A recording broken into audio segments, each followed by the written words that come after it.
আপনার পৃথিবী আপনার ইচ্ছা শক্তি দ্বারা পরিচালিত হবে। মানুষের মনের একটা লুকায়িত রহস্য রয়েছে, যেটা মানুষের অবচেতন মনকে একটা নির্ধারিত লক্ষ্যের দিকে ধাবিত করে। মানুষ তাই যা সে মনে মনে নিজেকে কল্পনা করে। এই শব্দগুচ্ছকে লক্ষ্য করুন আর হ্যামলেটের মতো চিন্তা করুন হৃদয়ের অন্তঃস্থলে। একজন হিব্রু লেখক লিখেছিলেন, যিনি ভাস্কর্যে মানুষের অনুভূতিকে বোঝানোর জন্য হৃদয় শব্দটা ব্যবহার করেছেন, তবে তিনি হয়তো আধুনিক মানুষের মনোভাব সম্পর্কে সম্পূর্ণই অজ্ঞ ছিলেন। যেমনটা জন হারমান জর্নডাল তার কালচার অফ পার্সোনালিটি বইতে এই ঘটনাকে এভাবে দেখিয়েছেন।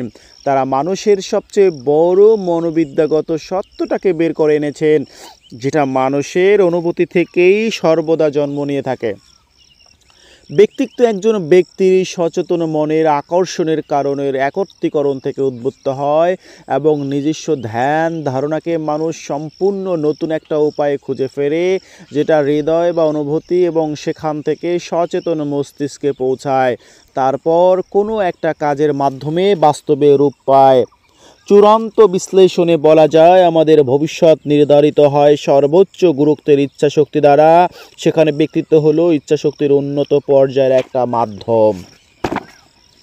আপনি যেহেতু একজন মানুষের কর্তৃত্ব পরায়ণতার ছায়াতলে আছেন, তাই তার দাসত্ব মেনে নিন অথবা তার ব্যক্তিত্বকে দূরে সরিয়ে দিন আর তাকে আপনার দাস বানিয়ে ফেলুন। এই ক্ষেত্রে সকল মানুষ ইচ্ছাশক্তির মালিক।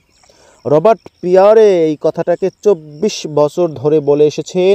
শয়নে জাগরণে উত্তর মেরু খুঁজে পাওয়াই ছিল তার জীবনের লক্ষ্য উদ্দেশ্য।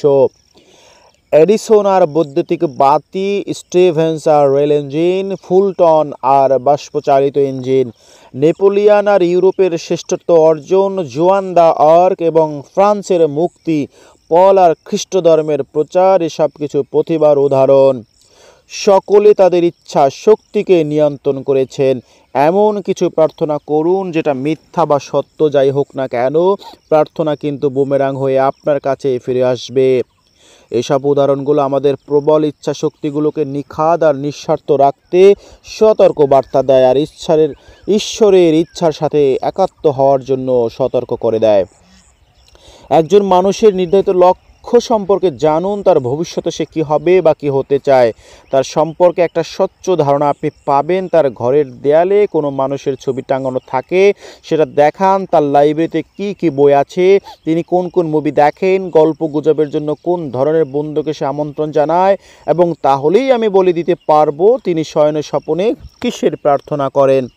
তার দেয়ালগুলোর জন্য বলে দেওয়া যায় তার কল্পনার কথা, তার মনের মধ্যে কী গেঁথে রেখেছেন, তার স্বপ্নের কথা, তার অবচেতন মনে কিসের পরিকল্পনা করে, সেসব বলে দেয় তার অনায়াসেই। পৃথিবী আপনার এই নিজের ইচ্ছাশক্তি দ্বারা নির্ধারিত করার একটাই উপায়, তা হলো রাল্ফ ওয়ালডো ট্রাইনের মতো করে চিন্তা করা, যিনি বলেছেন অসীমের সাথে তাল মিলিয়ে নিন। মহান কেপলার সাথে চিন্তা করুন, যে চিন্তা ঈশ্বরকে খুঁজে দেয়। ইচ্ছার সাথে একাত্মতা রেখে মাস্টার যেমনটা করেছিলেন, তারাই সফল হবেন। এমন একটা করার উপায় আছে, ঈশ্বরের চিন্তা মাথায় রেখেই আপনাকে এগিয়ে যেতে হবে। মাস্টার যখন এই সূত্রটা আবিষ্কার করেছেন, তখন তিনি উপায় অবলম্বন করেছিলেন। আপনার গোপন আস্তানায় প্রবেশ করে দরজাটা বন্ধ করে দিন আর সেখানে নীরবতা পালন করুন। সেই সাথে স্রষ্টার নিকট প্রার্থনা করতে থাকুন। এই সব মনোবিজ্ঞানের মতে অত্যন্ত কার্যকরী পন্থা। মনোবিজ্ঞানী আর রহস্যবিদ উভয় একই পন্থা অনুসরণ করে থাকেন। মানুষের মনস্তত্ত্ব আবিষ্কার করার ক্ষেত্রে, ঈশ্বরের সাথে মানুষের যোগাযোগ করার ক্ষেত্রে আমরা মনে মনে যা কল্পনা করে থাকি তাই শুধু নয়, আমরা মনে মনে প্রার্থনা করি। প্রার্থনা আমাদের ঐশ্বরিক আত্মার সাথে সংযুক্ত করে, সকল জীবের রহস্যময় সেই শক্তির উৎসের সাথে, অনন্ত অসীমে আত্মার সাথে, আমাদের স্বর্গীয় নবীর সাথে। ধন্যবাদ আমাদের সাথে থাকার জন্য।